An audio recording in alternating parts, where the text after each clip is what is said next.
Hello everyone. तो एक बार फिर से आप सभी का स्वागत है। ये जो सीरीज चल रही है हमारी शेखावाटी मिशन 100 की, इसका जो दूसरा चैप्टर हम डिस्कस करने जा रहे हैं वो है इनऑर्गेनिक केमिस्ट्री का उप सहसंयोजक यौगिक। उम्मीद करता हूँ कि पिछला जो लेक्चर है वो आपके लिए हेल्पफुल रहा होगा, और उसमें अगर कुछ कमियां भी रही हैं तो मैं कोशिश करूंगा कि इस लेक्चर में मैं चीज़ों को इम्प्रूव करूं। और उस वीडियो को जो है वो आप ज़्यादा से ज़्यादा शेयर करें, जो भी स्टूडेंट इस साल जो है राजस्थान बोर्ड का एग्ज़ाम देने वाले हैं। और मैं कोशिश करूंगा कि इंग्लिश मीडियम के लिए भी मैं कुछ कंटेंट जो है वो लेकर के आऊँ। इसको अगर ये कन्वर्ट हो जाती है तो मैं कोशिश करता हूँ और फिर मैं इंग्लिश मीडियम में भी इसको बना दूंगा। और हम कोशिश करेंगे कि कुछ टर्मिनोलॉजी जो है वो मैं बाइलिंगुअल लेकर के चलूँ, तो इससे भी आपको काफ़ी बेनिफिट होने वाला है। तो यहाँ पर हम शुरुआत करेंगे सबसे पहले जो आपके मल्टीपल चॉइस क्वेश्चन आते हैं वस्तुनिष्ठ प्रश्न, जिनमें से आपको एक ऑप्शन चूज करना होता है। यहाँ जो पहला सवाल है वो है हमारे पास में कि कौन सा संकुल जो है वो ज्यामितीय समावयवता प्रदर्शित नहीं करता है। तो देखो, ज्यामितीय समावयवता की अगर हम लोग बात करें तो यहाँ हम देखते हैं कि सिस ट्रांस हमें बनाने होते हैं। संकुल आपको मिलेगा, आपको ये चेक करना है कि उसके सिस ट्रांस आइसोमर जो है, सिस ट्रांस समावयवी जो है वो बन पा रहे हैं या नहीं बन पा रहे हैं। तो देखो, सिस ट्रांस बनाने के लिए एक सबसे महत्वपूर्ण बात आपको ये याद रखनी है कि मेटल पे दो से ज्यादा लिगेंड जो है ना, सेम नहीं होने चाहिए। अगर दो से ज्यादा सेम हो गए लिगेंड तो वो सिस ट्रांस नहीं बना पाएगा संकुल। तो यहाँ हमारे पास जो ये वाला ऑप्शन है, इसके सिस ट्रांस आइसोमर पॉसिबल नहीं है। क्यों नहीं है, मैं थोड़ा आपको एक्सप्लेन कर देता हूं। तो यहां देखो, एम का मतलब है केंद्रीय धातु परमाणु, वो कौन है, एम। अब इसके ऊपर चार लिगेंड लगाने, एल का मतलब है लिगेंड से यहाँ पे। तो यहाँ पर मैं चार एल अगर लगाऊंगा ना वर्ग समतल में, क्योंकि वर्ग समतल में ही बना पाएंगे हम सिस ट्रांस, चतुष्फलकी में तो बनती नहीं है सिस ट्रांस। उसका भी रीजन है, हम करेंगे बात कभी डिटेल में इस टॉपिक के बारे में। तो ये ML4 ऐसे बनता है। अब सिस कब बनता है समावेश, सिस तब बनता है जब 90 डिग्री पर सेम लिगेंड आता है। अब आप कहेंगे सर 90 पे तो आ रहा है सेम, फिर इसको सिस क्यों नहीं बोला। ट्रांस कब बनता है, ट्रांस तब बनता है जब 180 डिग्री पर सेम लिगेंड हो, किसी भी तरफ देख लो आप। तो यहाँ 180 डिग्री पर भी सेम लिगेंड है, तो ये तो ट्रांस की कंडीशन भी फुलफिल कर रहा है। इसलिए यहां पर आप सिस और ट्रांस जो है असाइन नहीं कर पाएंगे इस संकुल के अंदर। वर्ग समतल में बना दिया आपने इसको, लेकिन इसमें किसी आइसोमर को आप सिस और ट्रांस नहीं बोल सकते। तो इसका आंसर क्या हो जाएगा, ML4। ठीक है, आपको कोई संकुल भी दे सकता है, यहाँ तो जैसे सामान्य रूप से प्रदर्शित कर दिया ML4। कोई ऐसा संकुल भी दे सकता है जिसमें धातु पे चार सेम लिगेंड लगा देगा और पूछ लेगा बताओ सिस ट्रांस बन सकता है या नहीं बन सकता। तो आपको तरीका पता होना चाहिए कि सिस ट्रांस कब बनता है और कब नहीं बनता है। बढ़ते हैं आगे। अगला जो सवाल है वो है Fe6-4 में अयुग्मित इलेक्ट्रॉन संख्या कितनी है। तो देखो, अयुग्मित इलेक्ट्रॉन संख्या पता लगाने के लिए हमारे पास में क्या तरीका होता है। तरीका हमारे पास ये है कि सबसे पहले आप इस धातु की ऑक्सीकरण अंक पता करेंगे। ऑक्सीकरण अंक पता करेंगे तो देखो, यहाँ पर सबसे पहले तो आपको Fe के बारे में पता होना चाहिए। Fe जो है वो 26 पे आता है, और इसके पास का जो इलेक्ट्रॉनिक विन्यास है वो होता है 3d6 4s2। मैंने बोला भी था आपको 2 और 6 को यूज कर लेना आप। अब इसकी ऑक्सीडेशन स्टेट कैलकुलेट करते हैं ना, तो यहाँ Fe की जो ऑक्सीडेशन स्टेट है ना वो आती है कितनी, +2। ठीक है, आप चाहेंगे तो मैं कैलकुलेट कर दूंगा, बाकी कई बार बता भी चुका हूँ मैं। X फिर लिगेंड है आपके 6, तो उन पे चार्ज होता है -1। एक लिगेंड पे, एक साइनाइड पे -1 होता है, तो ये -6 बन जाएगा। और इसको बराबर किसके रखूंगा, -4 के। तो ये X का मान मेरे पास कितना आएगा, +2। ठीक है। अब दो इलेक्ट्रॉन आपको कम करने हैं। इलेक्ट्रॉन पहले भरे भी 4s में जाते हैं, अगर आप कम करेंगे तो भी कहां से करेंगे, 4s में से। तो मैं यहां क्या लिखूंगा, Fe +2, परमाणु क्रमांक कितना, 26। आर्गन, दो इलेक्ट्रॉन कम करूंगा तो दो इलेक्ट्रॉन 4s में से कम हो जाएंगे, तो 3d में कितने बचेंगे, 6। अब आपको क्या करना है, अब आपको इसको CFT में ले जाना है। किसको, 3d6 को। कैसे लेके जाएंगे CFT में, क्रिस्टल क्षेत्र सिद्धांत कहते हैं हिंदी में। ठीक है। तो भाई, क्रिस्टल क्षेत्र सिद्धांत ये कहता है कि जो डी उपकोष होते हैं उनके पांचों कक्षक संभ्रंश होते हैं। संभ्रंश का मतलब क्या होता है, समान ऊर्जा के कक्षक। ठीक है। तो इन संभ्रंश कक्षकों में आप इस D6 को भर दो। D6 का मतलब डी में 6 इलेक्ट्रॉन भरने हैं मुझे। तो हुंड के नियम के अनुसार हम भरेंगे इनको, 1 2 3 4 5 और 6। फिर CFT ये कहती है कि अगर लिगेंड आता है मेटल पे जुड़ने के लिए, तो वो लिगेंड मेटल के जो डी कक्षक होते हैं उनको विपाटित कर देता है, स्प्लिटिंग कर देता है, अलग कर देता है। और जब ये अलग होते हैं तो अलग होने का तरीका कुछ ऐसा रहता है कि 3 कक्षक जो हैं वो तो चले जाते हैं पहले वाले पांचों से कम ऊर्जा पे, इनकी ऊर्जा तो हो गई कम। और 2 कक्षक जो हैं वो कहां चले जाते हैं, ऊपर।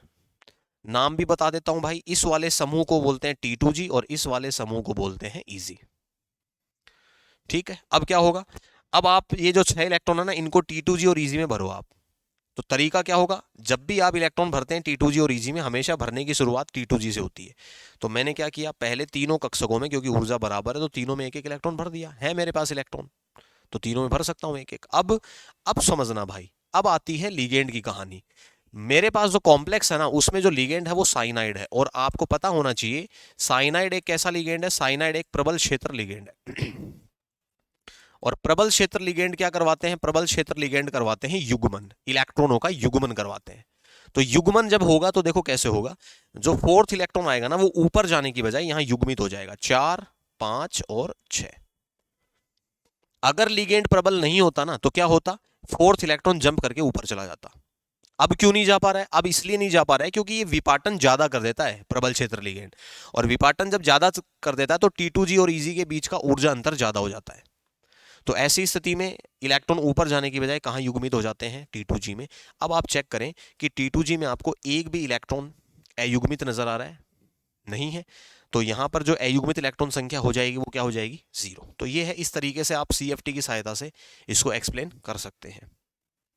अब बढ़ते हैं आगे, संकुल में कौन सा लिगेंड होने पर बंधनी समावयवता होगी। तो देखो भाई, इसको मैं थोड़ा सा यहीं पे एक्सप्लेन कर देता हूं क्योंकि आगे भी इसका सवाल आएगा। बंधनी समावयवता कब प्रदर्शित होती है, बंधनी समावयवता प्रदर्शित होती है जब आपके पास में किस प्रकार के लिगेंड होते हैं, जब आपके पास में लिगेंड होते हैं उभयदंतुक। कैसे लिगेंड होते हैं, उभयदंतुक लिगेंड होते हैं। तो यहां मैं लिख देता हूं इसको वापस से, उभयदंतुक लिगेंड। हिंदी में क्या कहते हैं, सॉरी इंग्लिश में क्या कहते हैं इसको, इंग्लिश में कहते हैं एम्बीडेंटेड लिगेंड, एम्बीडेंटेड लिगेंड। ठीक है, क्या होता है उभयदंतुक लिगेंड वो समझ लो भाई। उभयदंतुक लिगेंड ऐसे लिगेंड होते हैं जिनमें दाता परमाणु 2 होते हैं। फिर द्विदंतुक में और उभयदंतुक में अंतर क्या है, बिल्कुल ध्यान से समझना। द्विदंतुक लिगेंड ऐसे लिगेंड होते हैं जिनके पास दाता परमाणु 2 ही होते हैं और दोनों ही दाता परमाणु एक साथ धातु को इलेक्ट्रॉन दे सकते हैं।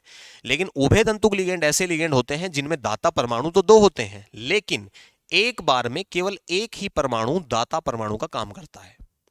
ऐसे लिगेंड को हम क्या बोलते हैं, उभयदंतुक लिगेंड। इसके उदाहरण है, जैसे यहां पर जो आपको एग्जांपल लिख करके दे रखा है वो NCS दे रखा है। ठीक है, NCS एक उभयदंतुक लिगेंड है।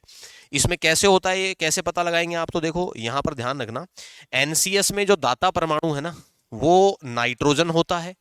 नाइट्रोजन है तो उसको संकुल में जब आप ये लिगेंड को लिखा हुआ मिलेगा ना आपको, तो या तो इसको डार्क किया हुआ रहेगा, और अगर डार्क नहीं भी करेगा तो इसको आगे लिखेगा, धातु की तरफ लिखेगा। जैसे यहां मेटल है ना, तो मेटल के पास लिखेगा इसको, तो समझ जाना कि यहां दाता परमाणु नाइट्रोजन है।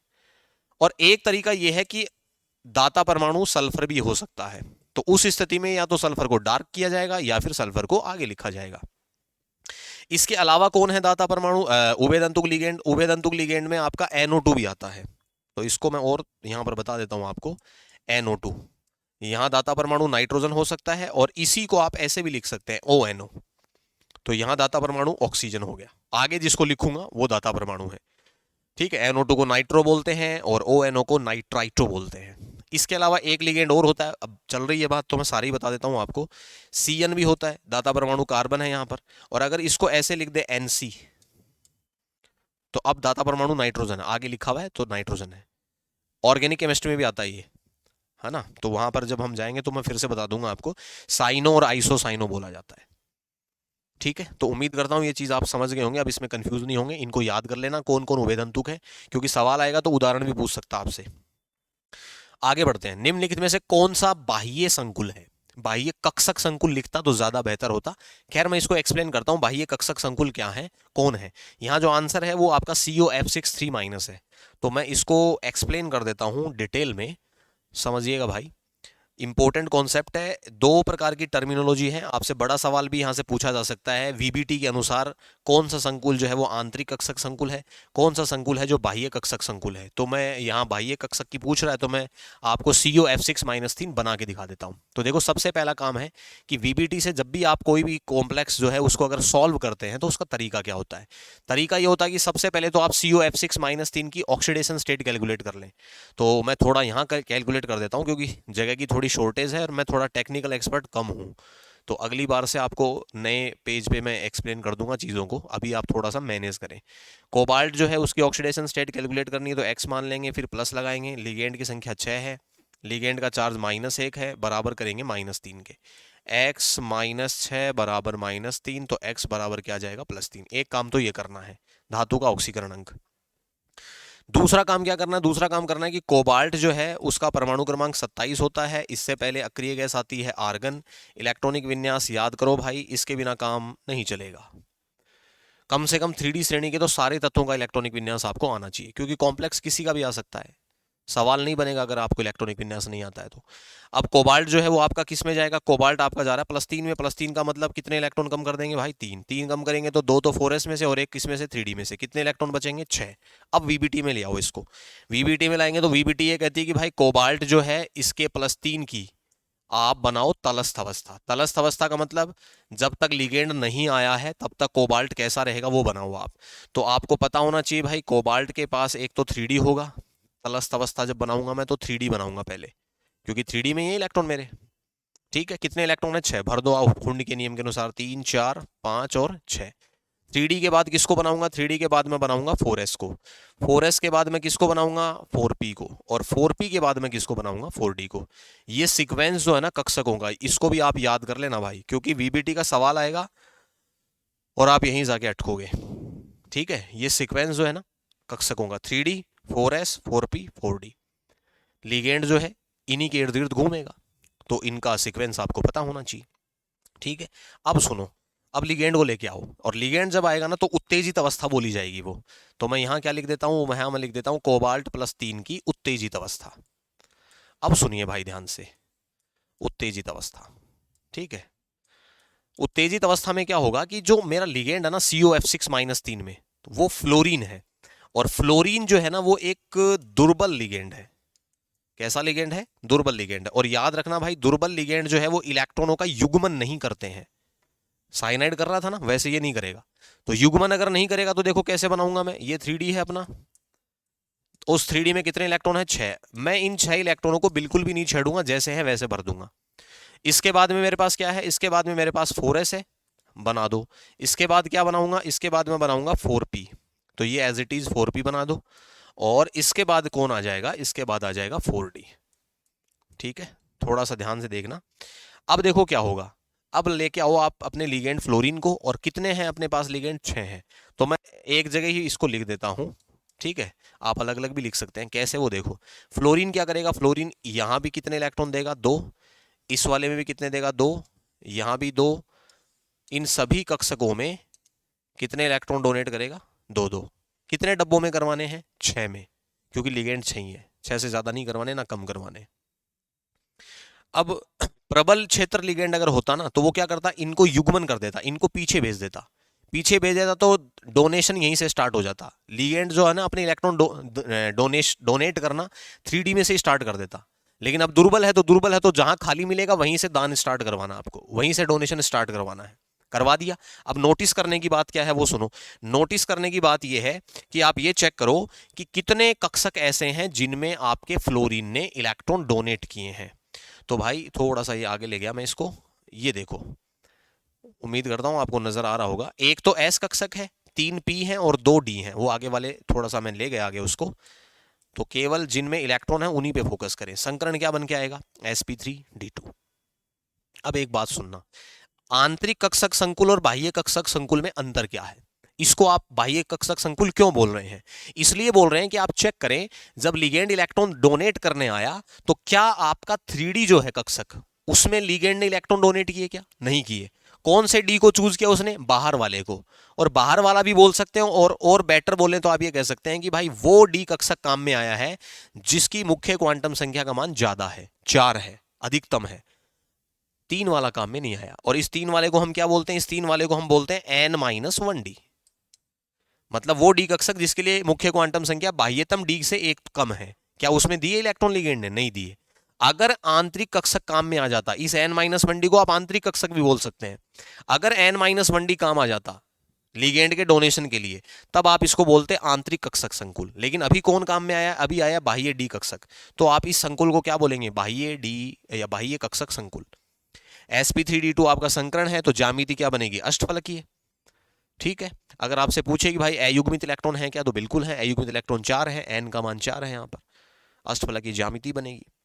तो ये है भाई एक कक्षक संकुल। अगर लिगेंड प्रबल होता तो हो सकता है, हर बार नहीं है लेकिन हो सकता है कि आंतरिक डी कक्षक भी काम में आ जाए। ठीक है, तो उसको हम आंतरिक कक्षक संकुल बोलते हैं। एक चीज और मेरे दिमाग में यहां पर आ रही है, आपसे ये भी पूछ सकता है कि आंतरिक कक्षक संकुल जब बनता है तो आंतरिक कक्षक संकुल में हमारे पास में संकरण क्या रहता है, संकरण में कौन कौन से कक्षक हैं जो काम में आते हैं। तो संकरण में देखो मैं बता देता हूं, इसमें बता देता हूं आपको, n-1d आंतरिक कक्षक में, अंदर वाला डी काम में आएगा तो n-1d बोले जाएगा। एक आपका s कक्षक होता है तो उसको ns लिखते हैं, और तीन आपके दो आपके क्या होते हैं, दो आपके पी कक्षक होते हैं। तो n-1d, ns और np, d2sp3, हाँ यही बनेगा। कब? ये तब बनेगा जब आप कौन सा संकुल बना रहे होंगे, आंतरिक कक्षक संकुल। अंदर वाला डी काम में आएगा तो n-1d लिखूंगा मैं, आंतरिक कक्षक संकुल। और जब बाहर वाला होगा तो वो सुन ले भाई, बाहर वाले में क्या होगा, तो देखो बाहर वाले में थोड़ा सा ध्यान रखेंगे, मैं लिख देता हूं। जब संकरण बाहर वाले या बाह्य कक्षक संकुल का पूछेगा तो क्या होगा आंसर, वहां n-1d काम में नहीं आएगा, s से शुरुआत होगी। तो s जिसको आप ns लिखते हैं प्लस np प्लस nd, यहां कोई n-1d नहीं होगा। ठीक है, तो ये जरूर ध्यान रखना। ऐसा सवाल भी बन सकता है कि जब बाह्य कक्षक संकुल बनता है तो बताइए कौन से कक्षक हैं जो संकरण में भाग लेते हैं, ns plus np plus nd। और जब आंतरिक बनता है तो n-1d ns प्लस np। ठीक है, इसको मैं हटा देता हूं, थोड़ा सा टेक्निकल एक्सपर्ट नहीं हूं मैं, फिर भी कोशिश करता हूं। यस, ठीक है, अब बढ़ते हैं आगे। आगे बढ़ते हैं तो भाई देखो हमारे पास में जो क्वेश्चन आता है वो आता है, कहां तक पहुंचे हम लोग, यहां तक आगे। निम्न में से किसकी ज्यामिति चतुष्फलकीय है, तो भाई ज्यामिति जो चतुष्फलकीय है वो NiCO4 की है। ये आगे आ जाएगा सवाल, डिटेल में ले लेंगे इसको हम आगे। NiCO4 इसका आंसर हो जाएगा, है ना। बाकी नहीं होगा। बाकी में यहाँ अष्टफलकीय हो जाएगा, ये वर्ग समतलीय, ये भी वर्ग समतलीय। EDTA-4 की समन्वय संख्या कितनी है, तो भाई 6 होती है, आगे आ जाएगा ये भी। 4 KCN प्लस एफिशिएंट का ट्वाइस, इसका उत्पाद जो बनेगा, इसके उत्पाद में से कौन कौन है जो आपको परीक्षण दे सकते हैं, तो ये समझ लो भाई, थोड़ा सा हो सकता है आपके लिए नया भी हो ये सवाल। देखो ये जो समीकरण है ना, ये जब दोनों रिएक्शन करेंगे, केसीएन और एफिसियन का ट्वाइस जब रिएक्शन करेंगे तो एक कॉम्प्लेक्स बनेगा, वो यहां लिखता हूं मैं। ये इस अभिक्रिया का उत्पाद है, K4FeCN6। और ये जो उत्पाद है ना, ये एक प्रकार का संकुल है, संकुल बोलते हैं इसको, आप उपसह संयोजक यौगिक बोलते हैं। इसकी एक खास बात होती है, खास बात क्या होती है, जब आप इसको वाटर में डिसॉल्व करेंगे ना, इसको जब आप पानी में डालेंगे तो ये टूट जाता है भाई। लेकिन एक बात ध्यान रखना, इसमें से जो सेपरेशन होगा ना, ये जो जब अलग अलग होगा तो अलग केवल और केवल बड़े ब्रैकेट के जो बाहर लिखा होता है धातु या आगे लिखा हुआ अधातु वो ही अलग होंगे, अंदर में कोई चेंज नहीं आएगा। तो बाहर यहां पोटेशियम लिखे हैं तो पोटेशियम मिलेंगे मुझे कितने, 4। पोटेशियम पे चार्ज आ जाएगा +1 क्योंकि वर्ग फर्स्ट का धातु है। बाकी जो आपका कॉम्प्लेक्स होगा वो एज इट इज रहेगा, FeCN6, और 4 पोटेशियम है तो 4 इलेक्ट्रॉन त्याग दिए तो -4 आ गया। अब सवाल को समझो, टेस्ट कौन कौन देगा, टेस्ट वही देगा जो आपको विलियन में आयन के रूप में मिलेगा, उसी का आप परीक्षण कर सकते हो। तो आयन मुझे क्या क्या मिल रहे हैं, 4 तो पोटेशियम मिल रहे हैं, तो आप एक तो पोटेशियम का टेस्ट कर सकते हो, और FeCN6 -4 जो आयन है उसका भी आप परीक्षण कर सकते हो। तो ये आपका आंसर हो जाएगा से K+ और FeCN6 -4। निम्न में से कौन सा किलेट लिगेंड है, तो भाई किलेट लिगेंड यहाँ पर ऑक्जेलेटो है, C2O4 -2। इसकी मैं संरचना बना के दिखा सकता हूँ आपको। कार्बन है, इस कार्बन के साथ एक दूसरा कार्बन होता है, इस पे 2 ऑक्सीजन लगे होते हैं, दोनों पे एक एक डबल बॉन्डेड होते हैं, और एक एक होते हैं आपके सिंगल बॉन्डेड। ये होता है ऑक्जेलेटो, क्योंकि ऋणावेशित लिगेंड है तो O आता है अंत में। एक बात और बता देता हूं यहां पर, ये किलेट वाले भी बना सकता है, ये एक द्विदंतुक लिगेंड है, तो एक बार में कितने दाता परमाणु इलेक्ट्रॉन डोनेट करेंगे, 2, हो गया डोनेशन। इस रिंग को आप क्या बोलते हैं, इस रिंग को आप बोलते हैं किलेट वाले। और एक बात और याद रखना, ऐसे संकुल जिनमें किलेट वाले बनती है वो संकुल जो है वो अतिरिक्त स्थायित्व रखते हैं, नॉर्मल कॉम्प्लेक्स से ज्यादा स्टेबल होते हैं। ठीक है, तो ये किलेटीकरण कर सकता है, और आपसे ये भी पूछ सकता है कि किलेटीकरण होता क्या है, तो वो भी याद रखना। किलेटीकरण का मैं आपको बता देता हूं भाई, ऐसे संकुल जिनमें किलेट लिगेंड उपस्थित होते हैं, ये किलेट लिगेंड दाता परमाणु धातु के साथ एक से ज्यादा बंध बना करके एक वलय संरचना का निर्माण करते हैं, जिस संरचना को किलेट वलय कहते हैं, और इस प्रोसेस को, इस प्रक्रिया को किलेटीकरण कहा जाता है। ठीक है, तो ये बात आपको एडिशनल मैंने यहां पर बता दी, इसका आप ध्यान रखेंगे। उसके बाद में विटामिन बी 12 में उपस्थित धातु कौन होता है? कोबाल्ट, ये आपको याद रखना पड़ेगा। निकिल डाइमेथिल ग्लाइऑक्सीमेटो है, क्या है ये? एक तो भाई ये एक किलेट संकुल बनाता है, ध्यान रखेंगे। निकिल के साथ में डीएमजी लिखा हुआ मिलेगा, डीएमजी, NiDMG। ठीक है, और ये भी एक द्विदंतुक लिगेंड है, ये भी किलेटीकरण करता है। नंबर 11, यहां पर आपसे पूछा है कि किस समावयवता के उदाहरण है। दो संकुल लिख के दे दिए हैं और आपसे पूछ रहा है किस समावयवता के उदाहरण है, तो अभी हमने डिस्कस भी किया था। देखो यहां पर NO2 दे रखा है और यहां ONO लिखा हुआ है, बाकी कोई बदलाव नहीं किया। तो नोटिस करने की बात यह है कि यहां दाता परमाणु नाइट्रोजन है, आगे लिखा हुआ है, यहां दाता परमाणु ऑक्सीजन है। अगर लिगेंड के दाता परमाणु आगे पीछे करके लिखे जा रहे हैं, इसका मतलब ये हो गया कि ये जो दोनों संकुल हैं वो किसके उदाहरण हैं? बंधन समावयवता के। ठीक है, अभी हमने डिस्कस भी किया था इसको। आगे चलते हैं। धातु शोधन में प्रयुक्त होने वाला कार्ब धात्विक यौगिक कौन है भाई? NiCO4 है। इसके बारे में एक एक्स्ट्रा बात बता देता हूं आपको, ये काम में लिया जाता है मांड प्रक्रम में। ठीक है, धातु शोधन हमारे सिलेबस में चैप्टर हुआ करता था किसी टाइम में, लेकिन हटा दिया गया भाई। कैंसर की औषधि में प्रयुक्त सिस्प्लैटिनम, प्लेटिन बोलते हैं, सिस्प्लैटिन में लिगेंड कौन होते हैं? तो भाई यहाँ जो लिगेंड होते हैं वो आपके अमोनिया और Cl होते हैं। सिस्प्लैटिन के बारे में बोर्ड ने काफी बार सवाल पूछा है, तो मैं भी आपको थोड़ा सा यहाँ पर इसके बारे में बता देता हूँ। सिस्प्लैटिन जो है उसमें धातु कौन होता है? एक तो ये याद रखें। देखो इसको लिखेंगे कैसे? सिस लिखेंगे, बड़ा ब्रैकेट बनाएंगे, प्लेटिनम लिखेंगे, दो लिगेंड होते हैं, एक तो अमोनिया होता है, इसकी भी संख्या 2 होती है, Cl2 होता है, इसकी भी संख्या 2 होती है। सही है, तो ये आपका प्लेटिनम धातु होता है सिस्प्लैटिन में, ये भी याद रखेंगे, कैंसर के उपचार में काम में आता है। NiCO4 में संकरण sp3 होता है, आगे आ जाएगा। पोटास एलम का जलीय विलयन क्या देता है भाई? पोटास एलम, ये रहा K2SO4 Al2SO4 का थ्राइस .24H2O, इसको बोलते हैं पोटास एलम। ठीक है, फिटकरी जिसको कहते हैं।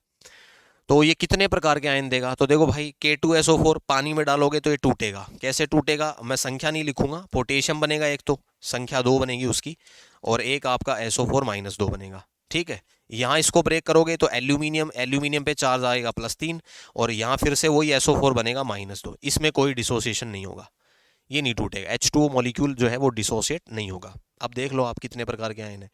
एक तो पोटेशियम है, एक एल्यूमिनियम है, और SO4 जो है वो तो दोनों जगह सेम ही काउंट होगा। तो कितने प्रकार के आयन हो गए भाई? 3 प्रकार के। ठीक है, बढ़ते हैं आगे। इसके बाद में किन्हीं 2 उभयतंतुक लिगेंड के नाम लिखो, डिस्कस कर चुका हूं। CN-। ठीक है, दोनों एटम कार्बन और नाइट्रोजन। NO2 में नाइट्रोजन और ऑक्सीजन। यहाँ पर ऑक्सीडेशन स्टेट पूछ रहा है भाई, तो बहुत सिंपल कॉन्सेप्ट है। अमोनिया की ऑक्सीडेशन स्टेट जब आप कैलकुलेट करेंगे तो अमोनिया का चार्ज 0 होता है, 2 से गुणा हो जाएगा। H2O का 0 होता है तो यह भी 2 से गुणा हो जाएगा, और Cl पे चार्ज होता है -1, तो इसको 2 से गुणा करेंगे -1 को। और कॉम्प्लेक्स पे चार्ज कितना है? कॉम्प्लेक्स पे चार्ज +1 है, तो इस पूरे समीकरण को आप +1 के बराबर रखेंगे और कैलकुलेट करके आंसर कितना बन जाएगा? +3। EDTA का पूरा नाम पूछा है, तो भाई पूरा नाम एथिलीन डाइएमीन टेट्रा एसीटेट। ठीक है, और इस नाम से आप इस संरचना को बना सकते हैं, ये भी आपको आना चाहिए। और आयन जरूर लिख के आएंगे आप, आयन नहीं लिखेंगे तो हो सकता है एग्जामिनर नंबर भी आपके काट सकता है। एथिलीन, ये रहा एथिलीन। डाइएमीन, ये रहे 2 डाइएमीन हो गए। टेट्रा का मतलब 4, और एसीटेट, ये रहा एसीटेट आयन। दाता परमाणु कौन कौन है यहाँ पर? 4 तो ऑक्सीजन है जिन पे नेगेटिव चार्ज है, तो 4 तो ये डोनर एटम ये हो जाएंगे, और 2 नाइट्रोजन है, तो टोटल कितना हो गया? 4 + 2 कितना बन जाएगा? 6। फिर उसके बाद में है LiAlH4 का IUPAC नाम। तो देखो IUPAC नाम में भाई एक बात ध्यान रखना, बाहर जो मेटल होता है ना पहले उसका नाम लिखते हैं, संख्या नहीं लिखी जाती है। तो इसका मैंने नाम क्या लिखा? लिथियम। इस बड़े कॉम्प्लेक्स में 4 लिगेंड है, H-, यहाँ लिगेंड H- है, याद रखिएगा। ठीक है, हाइड्रोजन पे नेगेटिव आ जाता तो वो भी लिगेंड का काम करता है, क्योंकि 2 इलेक्ट्रॉन हो गए ना इसके पास। तो संख्या 4 है तो टेट्राहाइड्राइडो, लिगेंड की संख्या लिखी जाती है, याद रखना। फिर एल्यूमिनियम को एल्यूमिनेट लिखा जाएगा, क्यों? क्योंकि संकुल आपका ऋणावेशित हो जाएगा, लिथियम टूट के जाएगा तो संकुल में माइनस आ जाएगा, तो लिथियम टेट्राहाइड्राइडो एल्यूमिनेट। ठीक है, बढ़ते हैं आगे भाई। निम्नलिखित में से एक दंतुक द्विदंतुक लिगेंड का वर्गीकरण कीजिए। तो भाई एथिलीन डाइएमीन द्विदंतुक है, और इसको मैं बना देता हूं, ये ऐसे, ये रहा, बनाने की जरूरत नहीं है भाई, ये रहा। ठीक है, दोनों एटम कितने हैं? 2 हैं। इसी तरीके से आपका ACAC एसिटिल एसिटोनेटो होता है, इसमें भी द्विदंतुक लिगेंड है, ये भी याद रख लेना सीधा। CN माइनस एक दंतुक है, उभय दंतुक है, लेकिन आपको पता है एक बार में एक ही एटम है जो डोनेट कर पाता है, तो एक दंतुक में आप इसको ले सकते हैं। DMG dimethyl glyoximato. ठीक है भाई, अब चलते हैं आगे। उप सहसंयोजन संख्या किसको कहते हैं? तो किसी संकुल में धातु से बंधित लिगेंड के उन दाता परमाणुओं की संख्या जो सीधे जुड़ी होती है। जो लिगेंड मेटल को डायरेक्ट लिगेंड कितने कनेक्टेड है मेटल से, उसको उप सहसंयोजन संख्या बोलते हैं। बड़े ब्रैकेट के बाहर जो भी है ना, वो दाता परमाणु नहीं है। जो बड़े ब्रैकेट के अंदर धातु के साथ जुड़े हुए हैं उनको आप क्या बोलते हैं? दाता परमाणु। तो वो संख्या कितनी है, और आपसे पूछ सकता है भाई, जैसे मान लो इसी संकुल में पूछ ले आपसे, इसकी बात कर लेते हैं मान लो, तो 4 अमोनिया है, एक दंतुक लिगेंड होता है अमोनिया, तो 4 तो ये हो गए, एक H2 हो गया, ये भी एक दंतुक है, 4 और 1 5, एक Cl हो गया, ये भी एक दंतुक है, तो 6 हो गया। तो यहाँ कोबाल्ट की समन्वय संख्या कितनी हो जाएगी? 6। समन्वय संख्या भी बोल सकते हो, उप सहसंयोजन संख्या भी बोल सकते हो। हाइड्रेट समावयवता क्या होती है? बिल्कुल सिंपल है भाई, अगर आपका H2O मॉलिक्यूल जो है वो आपको 2 समावयव दिख गए मान लो ऐसे, ठीक है, तो इनमें देखो क्या चीज है जो परिवर्तित हो रही है। H2O आपका बाहर है यहाँ पे, और यहाँ H2O क्या है? अंदर। तो H2O जो है वो बाहर अगर जा रहा है ना, तो बाहर से किसी एक लिगेंड को अंदर भेजेगा अपनी जगह पे। तो देखो Cl अंदर आ गया, पहले Cl अंदर एक ही था, दिख रहा हो तो आपको, और अब कितने हो गए? 2, और अंदर एक जो H2O था वो बाहर चला गया, देखो। तो ये जो समावयवता ना वो हाइड्रेट समावयवता, हाइड्रेट का मतलब पानी से। द्विदंतुक लिगेंड किसको कहते हैं? बता चुका हूं, ये द्विदंतुक लिगेंड है एथिल डाइएमीन, इसको EN से लिखते हैं, ऑक्सीलेटो को OX से लिखते हैं, ध्यान रखना DMG और GLY। आयनन समावयवता, आयनन समावयवता का मतलब है भाई ऐसे समावयव जिनका अणुसूत्र तो क्या होगा? समान। समावयव का अणुसूत्र समान होता है, लेकिन जब आप उनको वाटर में डिसॉल्व करते हैं तो आपको अलग अलग प्रति आयन देखने को मिलते हैं। हिंदी में प्रति आयन बोलते हैं, इंग्लिश में काउंटर आयन बोलते हैं। तो देखो ये जो संकुल है ना दोनों, इनको जब आप वाटर में डिसॉल्व करोगे ना, तो यहाँ बाहर जो भी होगा ना वो टूट के अलग हो जाएगा, अंदर वाला नहीं टूटता है। तो SO4- 2 टूटेगा यहाँ तो, और यहाँ कौन बाहर जाएगा? Cl-। ठीक है, क्योंकि वहां जो SO4 बाहर था ना, वो SO4 तो अंदर आ गया दूसरे कॉम्प्लेक्स में, देखो, और Cl कहां चला गया? बाहर। अणुसूत्र समान है। ठीक है, बढ़ते हैं आगे। किलेट प्रभाव क्या है? समझा चुका हूं भाई। किलेट प्रभाव, किलेट लिगेंड जो है उनके कारण प्रदर्शित होता है, किलेट वलय बनती है। उभयदंतुक लिगेंड बता चुका हूं। प्रभावी परमाणु क्रमांक क्या होता है भाई? तो यहां पर आपसे टोटल इलेक्ट्रॉन पूछता है, संकुल में टोटल इलेक्ट्रॉन कितने हैं। तो तरीका यह होता है कि आप पहले ऑक्सीडेशन स्टेट कैलकुलेट करें। यहाँ धातु जो है ना, इसके पास टोटल इलेक्ट्रॉन कितने ये बताने हैं। तो कोबाल्ट का परमाणु क्रमांक 27 होता, तो आप 27 लिखेंगे। फिर घटाया क्या जाता वो सुनो भाई, घटाया जाता है ऑक्सीडेशन स्टेट को। क्यों? क्योंकि ऑक्सीडेशन स्टेट धातु की पॉजिटिव होगी, धनावेशित होगा धातु, और धनावेश आने का मतलब इलेक्ट्रॉन का नुकसान, तो वो कम करना पड़ेगा। तो मैंने यहां से कितना कम कर दिया? 3। फिर देखो लिगेंड कौन है? लिगेंड साइनाइड है, तो लिगेंड की संख्या जो है ना वो कितनी है? लिगेंड की संख्या तो 6 है, और लिगेंड एक बार में कितने इलेक्ट्रॉन डोनेट करता है? 2। तो 6 × 2 कर देंगे। अब इसका टोटल कर दो आप, कितना हो जाएगा? 36। ठीक है, एक चीज आपको और एडिशनल बता देता हूं मैं, अगर कोई ऐसा कॉम्प्लेक्स है जिसमें आपके पास में टोटल इलेक्ट्रॉन जो है ना वो उस धातु के आवर्त में आने वाली अक्रिय गैस के अगर बराबर आ जाता है, तो वो संकुल जो है वो स्टेबल होता है, स्थायी होता है।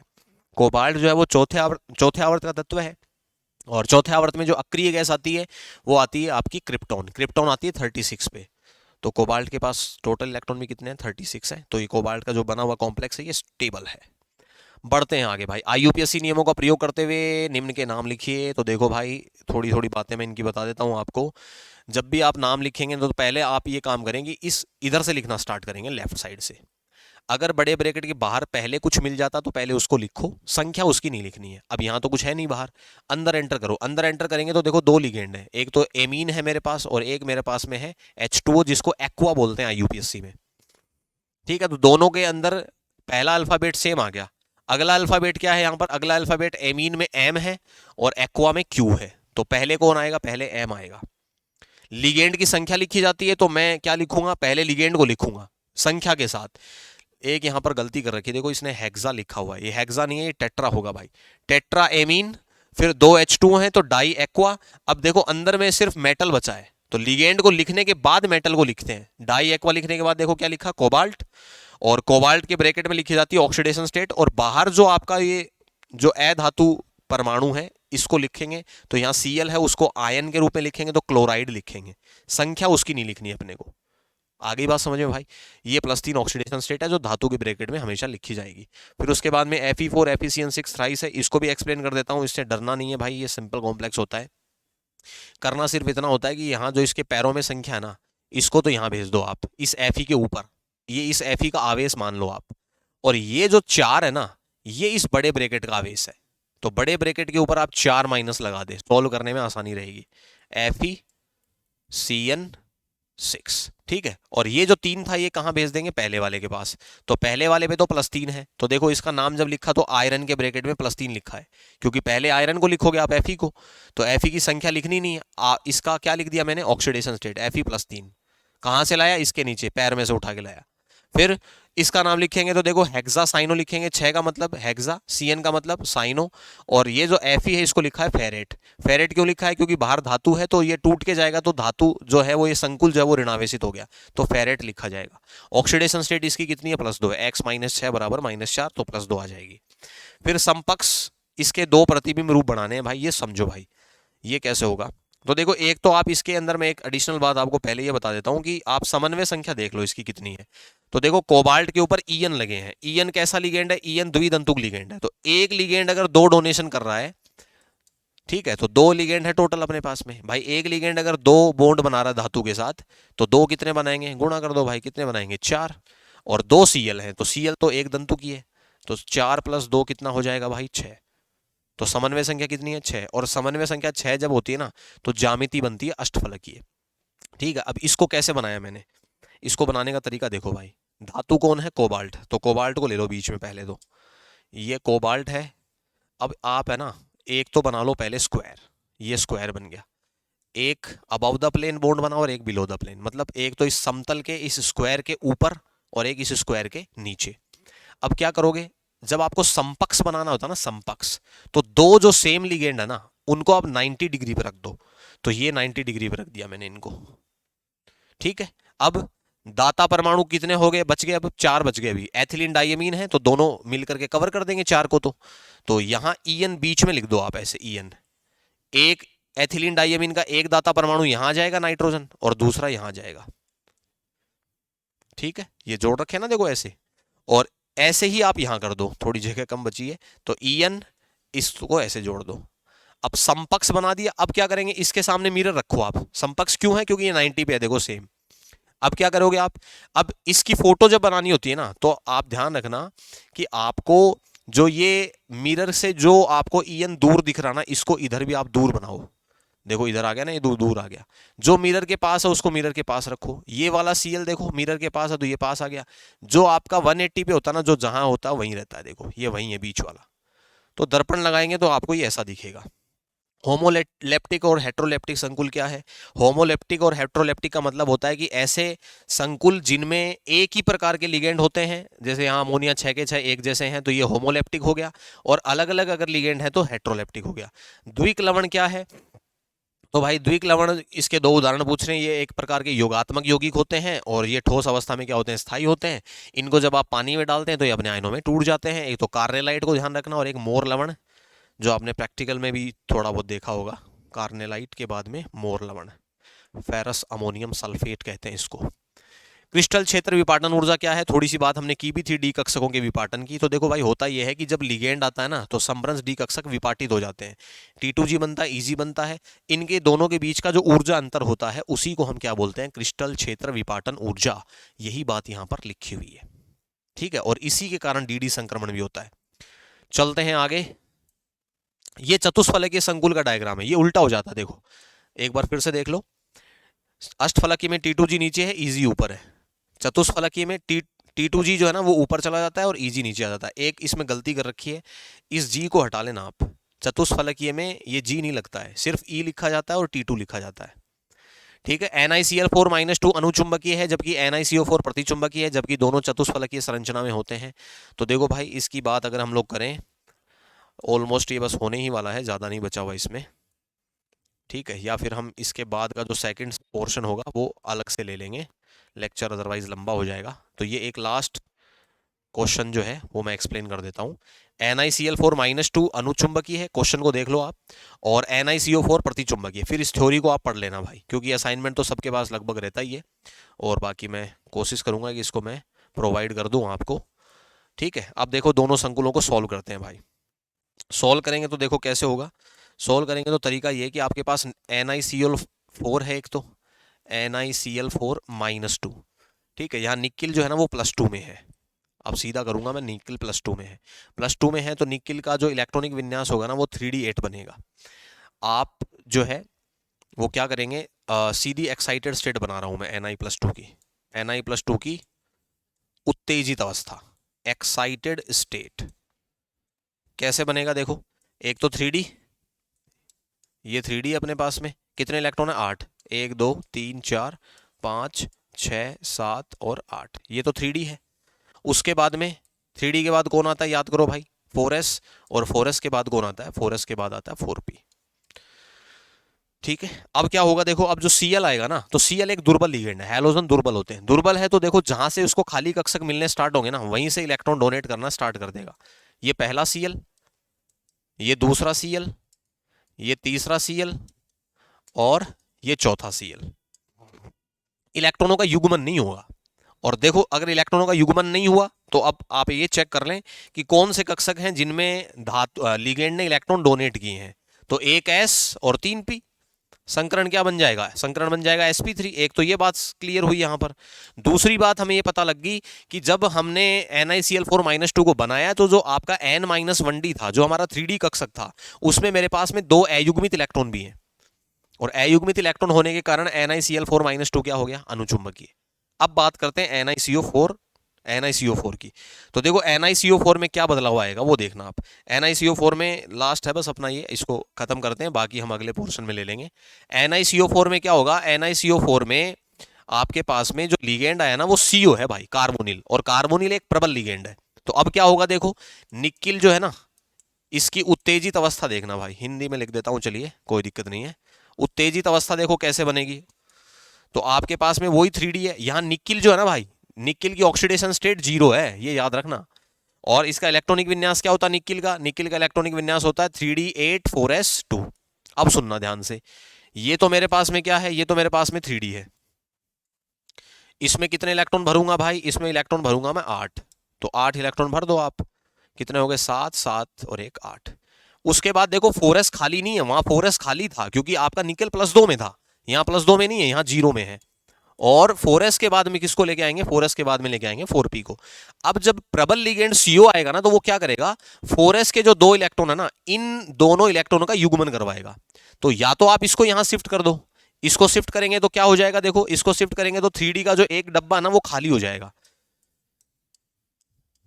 ये स्थिति बन जाएगी। या फिर इन दोनों को उठा के यहां चिपका दो, एक एक साथ कर दो इनके, तो पूरा डब्बा पैक हो जाएगा। अब इसको उठा के यहां ले आओ, इसको उठा के लाऊंगा तो 4s वाला आ गया देखो यहां पे। अब 4s मेरा क्या हो गया है, 4s हो गया मेरा बिल्कुल खाली। तो ये आपका 4s है, ये आपका क्या है 3D है, और यहां किसको लिया मैंने, यहां लिया मैंने 4p को। तो देखो एक बात तो कॉमन है, कॉमन बात क्या है कि लिगेंड अगर अब भी आएगा ना CO, तो उसको इलेक्ट्रॉन डोनेट करना कहां से स्टार्ट करना पड़ेगा, S से ही करना पड़ेगा, S से ही करना पड़ेगा। यहां डोनेट करेगा और यहां डोनेट करेगा। तो 4 कक्षक हैं जो जिन्होंने संकरण में क्या लिया है भाई, भाग लिया है। कौन कौन से, वही एक S और 3p। और पहले एक सवाल भी आया था NiCO4 का, मैंने बोला भी था आगे आ जाएगा, sp3 है संकरण 2।